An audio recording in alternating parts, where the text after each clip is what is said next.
ನಮಸ್ಕಾರ ಎಲ್ಲರಿಗೂ. Nature spirit 9 ಆಟ್ Kannada tarot card ರೀಡಿಂಗಿಗೆ welcome. ಇವಾಗ ಬಹಳ ಹತ್ತಿರದಲ್ಲೇ ಇರುವಂತಹ, ವಿಜೃಂಭಣೆಯಿಂದ ಮಾಡುವಂತಹ, ಭಕ್ತಿಪೂರ್ವಕವಾಗಿ ಮಾಡುವಂತಹ ಮತ್ತು ಸಂತೋಷದಿಂದ ಮಾಡುವಂತಹ ಹಬ್ಬ ವರಮಹಾಲಕ್ಷ್ಮಿ ಹಬ್ಬ. ಯೂನಿವರ್ಸ್ನಲ್ಲಿ ಎಲ್ಲರಿಗೂ ಕೂಡ ಮಹಾಲಕ್ಷ್ಮಿ ಅಂದರೆ ಅತ್ಯಂತ ಪ್ರಿಯ. ಯಾಕೆ ಅತ್ಯಂತ ಪ್ರಿಯ? ನಮ್ಮೆಲ್ಲ ಆಸೆಗಳನ್ನು ಈಡೇರಿಸ್ಕೊಳ್ಳುವಂತಹದ್ದು. ಮತ್ತು ನಾವು ನೆಮ್ಮದಿಯಾಗಿ ಇರಬೇಕು ಅಂದರೆ ನಮ್ಮ ಜೀವನದಲ್ಲಿ ಹಣ ಅನ್ನೋದು ತುಂಬ ಇಂಪಾರ್ಟೆಂಟ್ ಆಗುತ್ತೆ, ಹೌದಲ್ವಾ? ಸೊ ಹಣ ಇಲ್ಲ ಅಂದರೆ ಎಲ್ಲ ಸಮಸ್ಯೆಗಳು ಅದರಿಂದಲೇ ಕ್ರಿಯೇಟ್ ಆಗುವಂತಹದ್ದು. ಏನು ಮೇಲಿಂದ ಮೇಲೆ ಹಣಕಾಸಿನ ಸಮಸ್ಯೆಗಳು ಬರ್ತಾ ಇದೆ ಅಂದರೆ ಸಾಲಗಳಾಗತ್ತೆ. ಸಾಲಗಳಾದರೆ ಅದನ್ನು ಬಡ್ಡಿ ಕಟ್ಟಬೇಕಾಗತ್ತೆ. ಬಡ್ಡಿಯನ್ನು ಕಟ್ಟೋಕ್ಕಾಗದೆ ನಮ್ಮ ನೆಮ್ಮದಿಯು ಕೂಡ ಹಾಳಾಗತ್ತೆ. ಕೆಲವೊಂದು ಆಸೆಗಳನ್ನು ಪೂರೈಸ್ಕೊಳ್ಳೋಕ್ಕಾಗದೆ ಒದ್ದಾಡ್ತಾ ಇರ್ತೀವಿ. ನಮ್ಮೆಲ್ಲ ಆಸೆಗಳನ್ನು ಪೂರೈಸ್ಕೋಬೇಕು ಅಂದರೆ, ನೆಮ್ಮದಿಯ ಜೀವನವನ್ನು ಮಾಡಬೇಕು ಅಂದರೆ, ಸುಖ ಶಾಂತಿ ಮತ್ತು ಸಮೃದ್ಧಿಯಾಗಿ ಇರಬೇಕು ಅಂದರೆ ಮಹಾಲಕ್ಷ್ಮಿ ಅಮ್ಮನವರು ನಮ್ಮ ಮನೆಗೆ ಬರಬೇಕು. ಅವರನ್ನು ನಾವು ಒಲಿಸ್ಕೋಬೇಕು. ಶ್ರದ್ಧಾಭಕ್ತಿಯಿಂದ ನಾವು ಅವರನ್ನು ಪ್ರೀತಿಯಿಂದ ಅವರನ್ನು ಕರೆದ್ರೆ ಖಂಡಿತವಾಗಿಯೂ ಪ್ರತಿಯೊಬ್ಬರ ಮನೆಗೂ ಕೂಡ ಬರೋದಕ್ಕೆ ಸಿದ್ಧ ಆಗಿರ್ತಾರೆ ಅವರು. ಆದರೆ ಮನಃಪೂರ್ವಕವಾಗಿ ಕರೆದಾಗ ಮಾತ್ರ. ಯಾಕಂದರೆ ನೀವು ಸಾಮಾನ್ಯವಾಗಿ ನೋಡಿ, ವರಮಹಾಲಕ್ಷ್ಮಿ ಹಬ್ಬ ಅಂದರೆ ಸಾಕು, ಮನೆಯನ್ನು ಪರಿಶುದ್ಧವಾಗಿ ಇಟ್ಕೋತಾರೆ. ಪರಿಶುದ್ಧವಾಗಿ ಇಟ್ಕೊಳ್ಳೋದ್ರ ಜೊತೆಗೆ ಬೇಡದ ವಸ್ತುಗಳನ್ನು ನೀವು ಹೊರ ಹಾಕಲೇಬೇಕು. ಈ ಹಬ್ಬದ ಉದ್ದೇಶ ಏನು ಅನ್ನೋದಾದರೆ, ನೀವು ಬೇಡದ್ದನ್ನು, ಉಪಯೋಗಿಸದೇ ಇದ್ದದ್ದನ್ನು, ಯಾವುದೇ ವಸ್ತು ಇರ್ಬೋದು, ಸುಮಾರು ವರ್ಷಗಳು ಇಟ್ಟಲ್ಲಿಯೇ ಇಟ್ಟು ಅದು ನಿಮಗೆ ಉಪಯೋಗಕ್ಕೆ ಬರಲಿಲ್ಲ ಅಂದರೆ ಅದನ್ನು ನೀವು ಖಂಡಿತವಾಗಿಯೂ ಹೊರಗಡೆ ಹಾಕಿ. ಅದು ನಿಮಗೆ ಉಪಯೋಗಕ್ಕೆ ಬರೋದಿಲ್ಲ. ಸೊ ಹರಿದ ಬಟ್ಟೆಗಳನ್ನು ಹೊರಗಡೆ ಹಾಕಿ, ಬೇಡದ್ದನ್ನು ಹೊರಗಡೆ ಹಾಕಿ. ಯಾಕೆ ಇದನ್ನು ಪ್ರೆಸ್ ಮಾಡಿ ಹೇಳ್ತಾ ಇದ್ದೀವಿ ಅನ್ನೋದಾದರೆ, ವರಮಹಾಲಕ್ಷ್ಮಿ ಹಬ್ಬದಲ್ಲಿ ತಾಯಿ ಮಹಾಲಕ್ಷ್ಮಿ ಅಮ್ಮನವರು ಈಸಿಯಾಗಿ ನಿಮ್ಮ ಮನೆಗೆ ಬರಬೇಕಂದ್ರೆ ಈ ಬೇಡದ್ದನ್ನು ಹೊರ ಹಾಕಬೇಕು. ಬೇಡದ್ದನ್ನು ಹೊರ ಹಾಕಬೇಕು ಅನ್ನೋದು ಅದರ ಉದ್ದೇಶ ಏನು ಅನ್ನೋದಾದರೆ, ಕೆಲವೊಂದು ಕಷ್ಟಗಳಿಗೆ ಕಾರಣವಾಗುವಂತಹದ್ದೇ ಬೇಡದ್ದನ್ನು ಗುಂಪಾಗಿ ಇಟ್ಕೊಳ್ಳುವಂತಹದ್ದು. ಎಷ್ಟೋ ವರ್ಷಗಳಿಂದ ಹಳೆಯದಾದರೂ ಅದನ್ನೇ ಇಟ್ಕೊಳ್ಳುವಂತಹದ್ದು, ಹರಿದ ಬಟ್ಟೆಗಳನ್ನು ಇಟ್ಕೊಳ್ಳುವಂತಹದ್ದು, ಮತ್ತು ಕಲರ್ ಹೋಗಿರುವಂತಹ ಬಟ್ಟೆಗಳನ್ನು ಇಟ್ಕೊಳ್ಳುವಂತಹದ್ದು, ಯಾವಾಗಲೂ ಕೂಡ ಹಾಕ್ಕೊಂಡಿರೋ ಬಟ್ಟೆನೇ ಹಾಕೋತಾ ಇರೋದು, ಲೈಫಿನಲ್ಲಿ ಏನೂ ಚೇಂಜಸ್ ಮಾಡ್ಕೊಳ್ತೇನೆ ಇರುವಂತಹದ್ದು. ಇದೆಲ್ಲವೂ ಕೂಡ ನಿಮ್ಮ ಬೆಳವಣಿಗೆಗೆ ಕುಂಠಿತ ಆಗುವಂತಹ ರೀತಿಯಲ್ಲಿ ನಿಮಗೆ ನೀವೇ ಮಾಡ್ಕೊಳ್ಳುವಂತಹದ್ದು. ಓಕೆ, ಸೊ ಹಾಗಾಗಿ ನೀವೇನು ಮಾಡಬೇಕು, ಫಸ್ಟು ವರಮಹಾಲಕ್ಷ್ಮಿ ಹಬ್ಬ ಬರ್ತಾ ಇದೆ ಅಂದರೆ ನಮ್ಮ ಮೈಂಡು ಕ್ಲಿಯರ್ ಆಗಿರ್ಬೇಕಂದ್ರೆ, ನಮ್ಮ ಮನೆಯಲ್ಲಿ ಇರುವಂತಹ ಬೇಡದ ವಸ್ತುಗಳನ್ನು ಮೊದಲು ಆಚೆ ಹಾಕಬೇಕು. ಇಲ್ಲ ಅಂದರೆ ಮನೆಯೆಲ್ಲವೂ ಕೂಡ, ಅಥವಾ ಮನಸ್ಸೆಲ್ಲವೂ ಕೂಡ ಸ್ಕ್ಯಾಟರ್ಡ್ ಆಗತ್ತೆ, ಕಸಿವಿಸಿ ಆಗತ್ತೆ. ನೀವೆಷ್ಟೇ ಕ್ಲೀನ್ ಮಾಡಿದ್ರೂ ಪ್ರಯೋಜನ ಏನಿದೆ? ನೀವೆಷ್ಟೇ ಕ್ಲೀನ್ ಮಾಡಿದ್ರು ಇದ್ದ ಹಾಗೆ ಮನೆ ಇರೋದೇ ಆದರೆ ನೀವು ಕ್ಲೀನ್ ಮಾಡಿದ್ದೆಲ್ಲಿದೆ ಅಲ್ವಾ? ಪರಿಶುದ್ಧತೆಗೆ, ಸ್ವಚ್ಛತೆಗೆ ಬರುವಂತಹದ್ದೇ ಮಹಾಲಕ್ಷ್ಮಿ ಅಮ್ಮನವರು. ಫಸ್ಟು ಅದನ್ನು ಮಾಡಿ. ಮತ್ತೆ ಏನೆಲ್ಲ ತಪ್ಪುಗಳನ್ನು ಮಾಡ್ತಾರೆ ಅನ್ನೋದಾದರೆ, ಮನೆ ಕ್ಲೀನ್ ಮಾಡೋದಕ್ಕೆ ಮನೆಗಳಲ್ಲಿ ಜಗಳಗಳಾಗತ್ತೆ. ಸೊ ಯಾಕೆ ಜಗಳಗಳಾಗತ್ತೆ ಅಂದರೆ, ಮನಃಪೂರ್ವಕವಾಗಿ ಮಾಡೋದಕ್ಕೆ ನಿಮಗೆ ಇಷ್ಟ ಇದ್ರೂ ನಿಮ್ಮ ಮಾತನ್ನು ಯಾರು ಕೇಳೋದಿಲ್ವೋ ಆಗ ಜಗಳಗಳಾಗಿ ಅಮ್ಮನವರು ಬರೋದನ್ನ ಖಂಡಿತವಾಗಿಯೂ ನಿಲ್ಲಿಸ್ಕೋಬೇಡಿ. ನೀವೇ ಯಾರು ವರಮಹಾಲಕ್ಷ್ಮಿ ಹಬ್ಬವನ್ನ ಮಾಡಬೇಕು ಅಂತ ಅನ್ಕೊಂಡಿದ್ದೀರೋ, ಮನೆಗಳಲ್ಲಿ ಕೆಲವೊಬ್ಬರು ಕೆಲಸವನ್ನ ಮಾಡಿಲ್ಲ ಅನ್ನುವಂತಹ ಕಾರಣಕ್ಕೆ, ಅಥವಾ ಕೆಲಸಗಳಲ್ಲಿ ಸಪೋರ್ಟ್ ಇಲ್ಲ ಅನ್ನುವಂತಹ ಕಾರಣಕ್ಕೆ ನೀವು ಜಗಳಗಳನ್ನು ಆಡಿ ಅಮ್ಮನವರು ಬರೋದನ್ನ ತಪ್ಪಿಸಬೇಡಿ. ಇದೆಲ್ಲರ ಮನೆಗಳಲ್ಲಿ ಸಾಮಾನ್ಯವಾಗಿ ನಡೀತಾ ಇರುತ್ತೆ. ಯಾಕಂದರೆ ಕೆಲಸ ಅಂದರೆ ತಪ್ಪಿಸ್ಕೊತಾರೆ, ಹಬ್ಬ ಅಂದರೆ ಇಷ್ಟ ಆದ್ರೂ ಕೆಲಸ ಮಾಡೋದಕ್ಕೆ ತಪ್ಪಿಸ್ಕೊತಾರೆ. ಆವಾಗ ಏನು ಮಾಡ್ತೀರಾ, ಬಹಳಷ್ಟು ಸಿಟ್ಟಿನಿಂದ ಮಾತಾಡ್ತೀರಾ, ನಾನು ಮಾಡೋದೇ ಇಲ್ಲ ಅಂತ ಅನ್ನುವಂತಹ ರೀತಿಯಲ್ಲಿ ಕೆಲವೊಬ್ಬರು ನಿಲ್ಲಿಸಿರುವಂತಹದ್ದು ಇದೆ. ಯಾರ ಮನೆಯಲ್ಲಿ ಪರಿಶುದ್ಧತೆಯನ್ನು ಮಾಡುವಾಗ ಎಲ್ಲರೂ ಕೂಡ ಕೂಡಿ ಮಾಡೋದಿಲ್ವೋ ಅಂತಹ ಮನೆಗಳಲ್ಲಿ ಒಲಿಯೋದಿಕ್ಕೆ ಸಾಧ್ಯ ಇಲ್ಲ. ಯಾಕಂದ್ರೆ ಹಾಗಿದ್ರೆ ನಮ್ಮ ಮನೆಯಲ್ಲಿ ಯಾರೂ ಕೂಡ ಮಾಡೋದಿಲ್ಲ. ಹಾಗಿದ್ರೆ ನಾನು ಪರಿಶುದ್ಧವಾಗಿ ಕೆಲಸಗಳನ್ನ ಮಾಡಿ ನಾನು ಅಮ್ಮನವರನ್ನ ಬರಮಾಡ್ಕೋತಾ ಇದ್ದೀನಿ ಅಂದ್ರೆ ನನಗೆ ಒಲಿಯೋದಿಲ್ವಾ ಅಂದ್ರೆ ಖಂಡಿತವಾಗಿಯೂ ನಿಮಗೆ ಒಲಿತಾರೆ. ಯಾವಾಗ ಒಲಿಯೋದಿಲ್ಲ ಅಂದ್ರೆ ಪರಿಶುದ್ಧ ಮನಸ್ಸಿನಿಂದ ನೀವು ಕರಿತಾ ಇರ್ತೀರಾ, ಮನೆಗಳನ್ನ ಸ್ವಚ್ಛ ಮಾಡ್ತಾ ಇರ್ತೀರಾ, ಮನೆಯಲ್ಲಿ ಇರುವಂತಹ ಪ್ರತಿ ಒಬ್ಬರೂ ಕೂಡ ಅದಕ್ಕೆ ಸಪೋರ್ಟ್ ಆಗಿ ನಿಲ್ಬೇಕು. ಯಾವಾಗ ಸಪೋರ್ಟ್ ಆಗಿ ನಿಲ್ಲೋದಿಲ್ವೋ, ಯಾವ ವ್ರತವನ್ನ ಮಾಡ್ತೀನಿ ಅನ್ನುವಂತಹ ಒಂದು ಸಂಕಲ್ಪವನ್ನ ಮಾಡಿರುವಂತಹ ವ್ಯಕ್ತಿಗೆ ತೊಂದರೆಗಳನ್ನ ಕೊಡ್ತಾ ಇರ್ತಾರೋ ಅವರಿಗೆ ಬೇರೆಲ್ಲ ಕಷ್ಟಗಳು ಬರುವಂತಹ ಸಾಧ್ಯತೆಗಳಿರುತ್ತೆ. ಯಾಕಂದ್ರೆ ಯಾವ ಸಂಕಲ್ಪಗಳನ್ನ ಮಾಡಿರ್ತೀರೋ, ನಾನು ವರಮಹಾಲಕ್ಷ್ಮಿ ಹಬ್ಬವನ್ನ ಮಾಡ್ತೀನಿ ಅನ್ನುವಂತಹ ಸಂಕಲ್ಪವನ್ನ ಮಾಡಿ ವರ್ಷ ವರ್ಷ ಮಾಡ್ಕೊಂಡು ಬಂದಿರ್ತೀರಾ, ವರ್ಷ ವರ್ಷ ವಿಜೃಂಭಣೆಯಿಂದ ಅಥವಾ ಭಕ್ತಿಪೂರ್ವಕವಾಗಿ ನೀವು ಪೂಜೆ ಪುನಸ್ಕಾರಗಳನ್ನ ಮಾಡಿಕೊಂಡು ಬಂದಿದ್ದಂತಹ ಮನೆಯಲ್ಲಿ, ನಿಮ್ಮ ಮನೆಯಲ್ಲಿ ಐಶ್ವರ್ಯ, ಅಂತಸ್ತು, ಆಸ್ತಿ ಎಲ್ಲವನ್ನ ಮಾಡಿಕೊಂಡು ಬರೀ ಮನೆಯ ಕ್ಲೀನಿಂಗಿನ ವಿಚಾರಗಳಿಗೆ ಸಂಬಂಧಪಟ್ಟಂತೆ ಏನಾದರೂ ನೀವು ಜಗಳಗಳನ್ನ ಆಡಿ ಪೂಜೆಗಳನ್ನ ನಿಲ್ಲಿಸಿದ್ರೆ ಖಂಡಿತವಾಗಿಯೂ ನಿಮ್ಮ ಮನೆಗಳಲ್ಲಿ ಹಲವಾರು ಕಷ್ಟಗಳು ಬರುವಂತಹ ಸಾಧ್ಯತೆಗಳು ಇರುತ್ತೆ. ಸೊ ಅದೇ ಕಾರಣಗಳಿಗೋಸ್ಕರವಾಗಿ ಬಹಳಷ್ಟು ಶ್ರದ್ಧಾಭಕ್ತಿಯಿಂದ ಮಾಡೋದ್ರ ಜೊತೆಗೆ ಬಹಳ ಶಿಸ್ತಿನಿಂದ ಮನೆಯಲ್ಲಿರುವಂತಹ ಎಲ್ಲ ವ್ಯಕ್ತಿಗಳು ಕೂಡ ಇರಬೇಕು. ಅದಕ್ಕೆ ಮಾಡುವಂತಹ ಸಂಕಲ್ಪವನ್ನ ಮಾಡಿರುವಂತಹ ವ್ಯಕ್ತಿಗೆ ಎಲ್ಲರೂ ಕೂಡ ಸಪೋರ್ಟ್ ಆಗಿ ನಿಂತಾಗ ಆ ಮನೆಯಲ್ಲಿ ಸಂಪತ್ತು, ಐಶ್ವರ್ಯ, ನೆಮ್ಮದಿ ಎಲ್ಲವೂ ಸಿಗುತ್ತೆ. ವರಮಹಾಲಕ್ಷ್ಮಿ ಅಮ್ಮನವರು ಕೂಡ ಸಂತೃಪ್ತರಾಗ್ತಾರೆ. ಓಕೆ, ವರಮಹಾಲಕ್ಷ್ಮಿ ಹಬ್ಬದಲ್ಲಿ ಮಹಾಲಕ್ಷ್ಮಿ ಅಮ್ಮನವರನ್ನ ನೀವು ಬರಮಾಡಿಕೊಳ್ಳುವಾಗ ಪರಿವಾರ ಸಮೇತವಾಗಿ ಬರಮಾಡ್ಕೊಳ್ಳಿ. ಅಮ್ಮನವರು ಮತ್ತಷ್ಟು ಸಂತೃಪ್ತರಾಗ್ತಾರೆ. ಯಾಕಂದ್ರೆ ಯಾರ ಮನೆಗಳಲ್ಲಿ ವರಮಹಾಲಕ್ಷ್ಮಿ ಅಮ್ಮನವರನ್ನ ಕರೆಯುವಾಗ ನಾವು ಶ್ರೀನಿವಾಸನ ಪತ್ನಿ, ವೆಂಕಟೇಶ್ವರನ ಪತ್ನಿ, ಈ ರೀತಿ ಪುರಂದರ ವಿಠಲನ ಪತ್ನಿ, ಮಹಾಲಕ್ಷ್ಮಿ ಅನ್ನುವಂತಹ ರೀತಿಯಲ್ಲಿ ಕರೆದರೆ ಅವರ ಪರಿವಾರ ಸಮೇತರಾಗಿ ಬನ್ನಿ ಅನ್ನುವಂತಹ ಆಹ್ವಾನವನ್ನು ನೀವು ಯಾವಾಗ ಕೊಡ್ತಿರೋ ಆವಾಗ ಭಕ್ತಿ ಪೂರ್ವಕವಾಗಿ ಮಾಡಿದಂತಹ ಕೆಲವೊಂದು ಪೂಜೆಗಳಿಗೆ ಮಹಾಲಕ್ಷ್ಮಿ ಅಮ್ಮನವರು ಮನಃಪೂರ್ವಕವಾಗಿ ನಿಮಗೆ ಆಶೀರ್ವಾದವನ್ನು ಮಾಡ್ತಾರೆ. ಆ ರೀತಿ ಯಾರೆಲ್ಲ ಈ ವರ್ಷದಲ್ಲಿ ಮಾಡ್ತಿರೋ ಅವರೆಲ್ಲರಿಗೂ ಕೂಡ ಈ ವರಮಹಾಲಕ್ಷ್ಮಿ ಹಬ್ಬದಿಂದ ಮುಂದಿನ ವರಮಹಾಲಕ್ಷ್ಮಿ ಹಬ್ಬದ ಒಳಗಡೆ ಯಾವೆಲ್ಲ ಭಾಗ್ಯಗಳನ್ನ ನಿಮಗೆ ಕರುಣಿಸಲಿದ್ದಾರೆ ಅನ್ನೋದ್ರ ಬಗ್ಗೆ ನಾನು ಇವತ್ತಿನ ರೀಡಿಂಗ್ ಅನ್ನ ತಗೋತಾ ಇದ್ದೀನಿ. ಓಕೆ, ಸೊ ರೀಡಿಂಗ್ ಗಳನ್ನ ತಗೊಳ್ಳೋದಕ್ಕೆ ಮುಂಚಿತವಾಗಿ ಪ್ಲೀಸ್ ಸೆಲೆಕ್ಟ್ ಯುವ ಆಪ್ಷನ್ಗಳನ್ನ ಕರೆಕ್ಟ್ ಆಗಿ ನೋಡಿ, ಕಣ್ಮುಚ್ಚಿ ಶ್ರೀ ಮಹಾಲಕ್ಷ್ಮೈ ನಮಃ ಅನ್ನುವಂತಹ ಒಂದು ಮಂತ್ರವನ್ನ ಹೇಳ್ಕೊತಾ ನೀವು ಕಣ್ತೆರೆದು ಕಣ್ಮುಂದೆ ಇರುವಂತಹ ಎರಡು ಆಯ್ಕೆಗಳಲ್ಲಿ ಯಾವುದಾದ್ರೂ ಒಂದನ್ನು ಆಯ್ಕೆ ಮಾಡ್ಕೊಳ್ಳಿ. ಯಾಕಂದರೆ ಕುಂಕುಮವೂ ಕೂಡ ಒಂದು ಪರಿಶುದ್ಧತೆಯ ಸಂಕೇತವಾಗಿದೆ.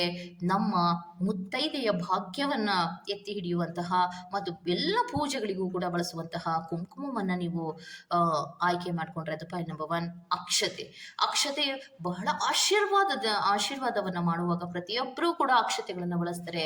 ಮನಃಪೂರ್ವಕವಾಗಿ ಹಾರೈಸುವಂತಹ ರೀತಿಯಲ್ಲಿ ಈ ಅಕ್ಷತೆಯನ್ನು ಬಳಸುವಂತಹದ್ದು. ಅಕ್ಷತೆಯು ಕೂಡ ಬಹಳ ಪ್ರಾಮುಖ್ಯತೆಯನ್ನು ಪಡ್ಕೊಂಡಿರುವಂತಹದ್ದು. ಎಲ್ಲ ಪೂಜೆಗಳಿಗೂ ಕೂಡ ಅಕ್ಷತೆಯನ್ನು ಮಾಡೇ ಮಾಡ್ತಾರೆ. ಸೊ ಅದಕ್ಕೋಸ್ಕರವಾಗಿ 2ನೇ ಆಯ್ಕೆಯಾಗಿ ನಿಮಗೆ ಅಕ್ಷತೆಯನ್ನು ಕೊಟ್ಟಿದ್ದೇನೆ. ಓಕೆ, ಸೊ ಆಯ್ಕೆಯನ್ನು ಮಾಡ್ಕೊಂಡ್ರೆ ಅಲ್ವಾ, ಬಹಳಷ್ಟು ಕಾನ್ಸಂಟ್ರೇಷನ್ ಇಂದ ನೋಡಿ ಆಯ್ಕೆಯನ್ನು ಮಾಡ್ಕೊಂಡ್ರೆ ಅಲ್ವಾ. ಹಾಗೆ ಡಿಸ್ಕ್ರಿಪ್ಷನ್ ಬಾಕ್ಸಿನಲ್ಲಿ ಪ್ರತಿ ಫೈಲ್ನ ಟೈಮಿಂಗ್ಸ್ ಅನ್ನ ಕ್ಲಿಯರ್ ಆಗಿ ಮೆನ್ಷನ್ ಮಾಡಿರ್ತೀನಿ. ನೀವು ಕರೆಕ್ಟ್ ಆಗಿ ಆ ಟೈಮಿಂಗ್ಸ್ ಅನ್ನ ನೋಡಿ, ನೀವು ಯಾವ ಫೈಲನ್ನು ಆಯ್ಕೆ ಮಾಡ್ಕೊಂಡಿದ್ರು ಆ ಫೈಲ್ನ ಟೈಮಿಂಗ್ಸ್ ಅನ್ನ ನೋಡಿ ಸೆಲೆಕ್ಟ್ ಮಾಡ್ಕೊಳ್ಳಿ. ಓಕೆ, ಸೊ ರೀಡಿಂಗ್ ಅನ್ನ ಶುರು ಮಾಡೋಣ. Okay, let start.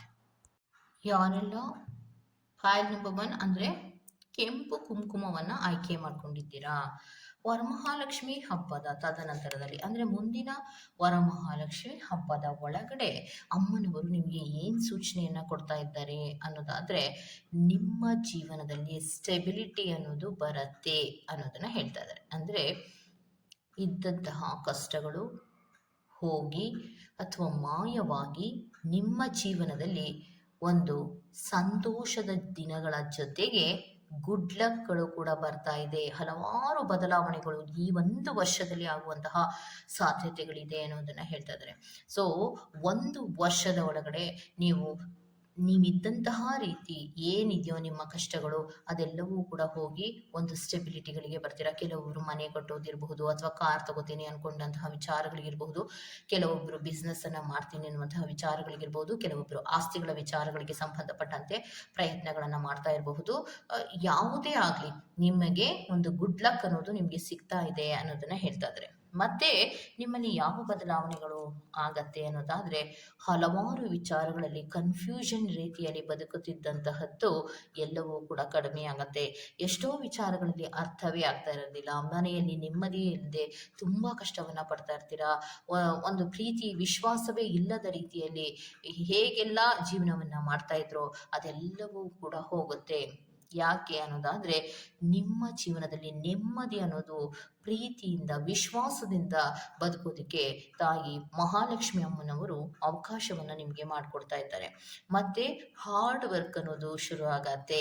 Hard work ಅನ್ನೋದು ಶುರು ಆಗತ್ತೆ ಅನ್ನೋದಾದ್ರೆ, ಕೆಲವೊಬ್ಬರ ಮನೆಗಳಲ್ಲಿ ಕೆಲವೊಬ್ರು ಕೆಲಸಕ್ಕೆ ಹೋಗದೆ ಲೇಸಿನೆಸ್ಸಿನಲ್ಲಿ ಕಾಲಹರಣವನ್ನ ಮಾಡ್ತಾ ಇರ್ತಾರಲ್ವಾ. ತಾಯಿ, ನನ್ನ ಗಂಡ ಕೆಲ್ಸಕ್ಕೆ ಹೋಗ್ಬೇಕು ಅಂತನೋ, ಅಥವಾ ನನಗೊಂದು ಕೆಲಸ ಬೇಕು ಅಂತನೋ ಏನೆಲ್ಲ ಅಪ್ಪನವರನ್ನ ಭಕ್ತಿಪೂರ್ವಕವಾಗಿ ಕೇಳ್ಕೊತಿರ್ತೀರಾ, ಅದನ್ನ ಗಮನಿಸಿ ನಿಮ್ಗೆ ಏನು ಕೊಡಬೇಕೋ ಅದನ್ನ ಕೊಡ್ತಾರೆ. ಕೆಲವೊಬ್ಬರಿಗೆ ಕೆಲಸ ಸಿಗುವಂತಹ ಸಾಧ್ಯತೆಗಳು ಇದೆ ಅನ್ನುವಂಥದ್ದನ್ನ ರೆಪ್ರೆಸೆಂಟ್ ಮಾಡ್ತಾ ಇದೆ. ಅಂದ್ರೆ ಬಹಳಷ್ಟು ಫೋಕಸ್ ಮಾಡಿ, ಅಂದ್ರೆ ಬಹಳಷ್ಟು ಶ್ರದ್ಧೆಯಿಂದ ಈ ಒಂದು ವರ್ಷದಲ್ಲಿ ಕೆಲವು ಕೆಲಸಗಳನ್ನ ನೀವು ಮಾಡ್ತೀರಾ. ಕೆಲವೊಬ್ರು ಬಿಸ್ನೆಸ್ಗಳನ್ನ ಮಾಡ್ತೀರಾ, ಕೆಲವೊಬ್ಬರಿಗೆ ಗೌರ್ಮೆಂಟ್ ಕೆಲಸಗಳು ಸಿಗುವಂತಹ ಸಾಧ್ಯತೆಗಳಿದೆ, ಕೆಲವೊಬ್ಬರಿಗೆ ಕೆಲವೊಂದು ಸ್ಟೆಬಿಲಿಟಿಗಳು, ಆಸ್ತಿಗಳು ಬರ್ಬೋದು, ಅಥವಾ ಕೆಲವೊಂದು ಆಸ್ತಿಗಳನ್ನ ಕೊಂಡ್ಕೊಳ್ಳೋ ವಿಚಾರವಾಗಿರ್ಬೋದು, ವಾಹನಗಳ ಖರೀದಿಗಳಿರ್ಬೋದು. ಈ ರೀತಿ ನೀವು ಈ ಒಂದು ವರ್ಷದ ಒಳಗಡೆ ಮಾಡ್ತೀರಾ. ಮತ್ತೆ ಎಷ್ಟು ಸ್ಟ್ರಾಂಗ್ ಆಗಿ ಇರ್ತೀರಾ ಅಂದ್ರೆ, ಕೆಲವೊಂದು ವಿಚಾರಗಳನ್ನ ಸಡನ್ ಆಗಿ ನೀವು ಡಿಸಿಷನ್ಸ್ ಅನ್ನ ತಗೋತಾ ಇದ್ರಲ್ಲ, ಅದ್ಯಾವುದು ಕೂಡ ಇನ್ಮೇಲೆ ಆಗೋದಿಲ್ಲ. ಬಹಳಷ್ಟು ಯೋಚನೆ ಮಾಡಿ ಹೆಜ್ಜೆಗಳನ್ನ ಇಡುವಂತಹ ರೀತಿಯಲ್ಲಿ ನಾನು ನಿನ್ನ ಮನ ಪರಿವರ್ತನೆಯನ್ನ ಮಾಡ್ತೀನಿ ಅನ್ನೋದನ್ನ ಹೇಳ್ತಾ ಇದ್ದಾರೆ. ಓಕೆನಾ? ಇನ್ನೇನು ಬೇಕು? ನಿಮ್ಮ ಮನೆಗಳಲ್ಲಿ ಒಂದು ನೆಮ್ಮದಿ ಸಿಗತ್ತೆ, ಪ್ರೀತಿ ಸಿಗತ್ತೆ, ಸ್ಟೆಬಿಲಿಟಿ ಸಿಗತ್ತೆ, ಗುಡ್ ಲಕ್ ಗಳನ್ನ ಕೊಡ್ತೀನಿ. ನಿನಗೂ ಕೂಡ ಕೆಲವು ಕೆಲಸಗಳನ್ನ ಕೊಡ್ತೀನಿ. ನಿಮ್ಮ ಮನೆಗಳಲ್ಲಿ ಯಾರಿಗೆ ಕೆಲಸದ ಅವಶ್ಯಕತೆ ಇದೆಯೋ ಅದನ್ನ ನೋಡಿ ಕೂಡ ಕರುಣಿಸ್ತೀನಿ ಅಂದ್ಮೇಲೆ ಇನ್ನೇನು ಬೇಕಾಗಿದೆ? ಸೊ ಪಾಯಿಂಟ್ ನಂಬರ್ 1 ಅವರಿಗೆ ಮಹಾಲಕ್ಷ್ಮಿ ಅಮ್ಮನವರು ಮುಂದಿನ ವರ್ಷದ ಒಳಗಡೆ ನಿಮಗೆ ಈ ಎಲ್ಲ ಭಾಗ್ಯಗಳನ್ನ ಕರುಣಿಸಲಿದ್ದಾರೆ ಅನ್ನೋದನ್ನ ಹೇಳ್ತಾ ಇದ್ದಾರೆ. ಓಕೆ, ಸೊ ಇದಿಷ್ಟು ಪಾಯಿಂಟ್ ನಂಬರ್ 1 ಅವರ ರೀಡಿಂಗ್ ಆಗಿರುತ್ತೆ. Go to the next point number 2.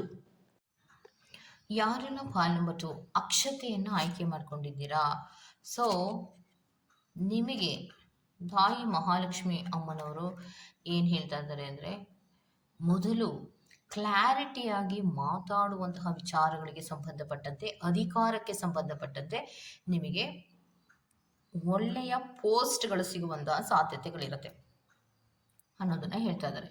So ಒಳ್ಳೆಯ ಅಧಿಕಾರಕ್ಕೆ ಸಂಬಂಧಪಟ್ಟಂತೆ, ಜಾಬಿಗೆ ಸಂಬಂಧಪಟ್ಟಂತೆ ಕೆಲವೊಂದು ವಿಚಾರಗಳಲ್ಲಿ ಧೈರ್ಯವಾಗಿ ಮಾತಾಡುವಂತಹ ವಿಚಾರಗಳಿಗೆ ಸಂಬಂಧಪಟ್ಟಂತೆ ಮುನ್ನುಗ್ಗುವಂತಹ ಸಾಧ್ಯತೆಗಳು ಇದೆ ಅನ್ನೋದನ್ನ ಹೇಳ್ತಾ ಇದ್ದಾರೆ.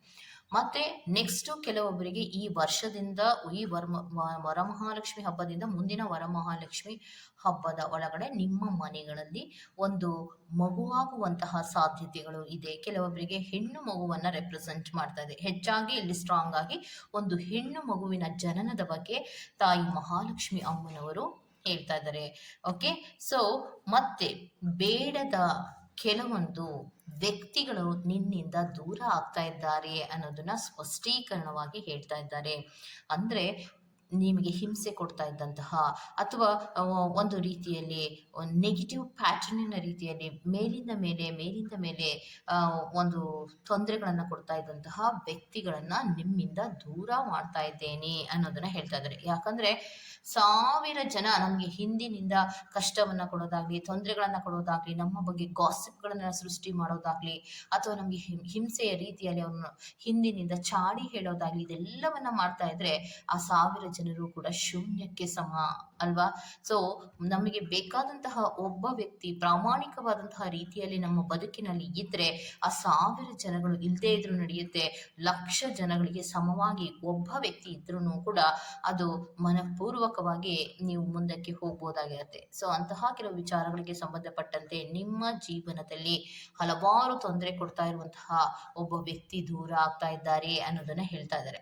ಮತ್ತೆ ಕೆಲವೊಬ್ಬರಿಗೆ ಹೆಣ್ಣು ಮಗುವಿನ ಜನನವಾಗ್ತಾ ಇದೆ, ಮತ್ತೆ ಕೆಲವೊಬ್ಬರಿಗೆ ಅಧಿಕಾರ ಸಿಗ್ತಾ ಇದೆ ಅಂತ ಹೇಳ್ತಾ ಇದ್ದಾರೆ, ಮತ್ತೆ ಕೆಲವೊಬ್ಬರಿಗೆ ಈ ವರಮಹಾಲಕ್ಷ್ಮಿ ಹಬ್ಬದಿಂದ ನೆಕ್ಸ್ಟ್ ವರಮಹಾಲಕ್ಷ್ಮಿ ಹಬ್ಬದರೊಳಗೆ ಅಂದರೆ 1 ವರ್ಷದ ಒಳಗಡೆ ನೀವು ಗೃಹ ಪ್ರವೇಶವನ್ನ ಅಥವಾ ಕಟ್ಟಿರುವಂತಹ ಮನೆಯನ್ನ ಕೊಂಡ್ಕೊಳ್ಳೋದಿರ್ಬೋದು, ಸೈಟನ್ನು ಕೊಂಡ್ಕೊಳ್ಳೋದಿರ್ಬೋದು, ಒಟ್ಟಿನಲ್ಲಿ ಒಂದು ಗೃಹ ಪ್ರವೇಶವನ್ನ ಮಾಡುವಂತಹ ಸಾಧ್ಯತೆಗಳಿದೆ. ಮತ್ತೆ ಕೆಲವೊಬ್ಬರಿಗೆ ಗ್ರಾಜ್ಯುಯೇಷನ್ಗಳಾಗುವಂತಹ ಸಾಧ್ಯತೆಗಳಿದೆ, ಅಂದ್ರೆ ಒಂದು ಡಿಗ್ರಿ ಕಂಪ್ಲೀಟ್ ಆಗುವಂತಹ ಸಾಧ್ಯತೆಗಳು ಈ ವರ್ಷದಲ್ಲಿ ಇದೆ ಅನ್ನುವಂಥದ್ದನ್ನ ರೆಪ್ರೆಸೆಂಟ್ ಮಾಡ್ತಾ ಇದೆ.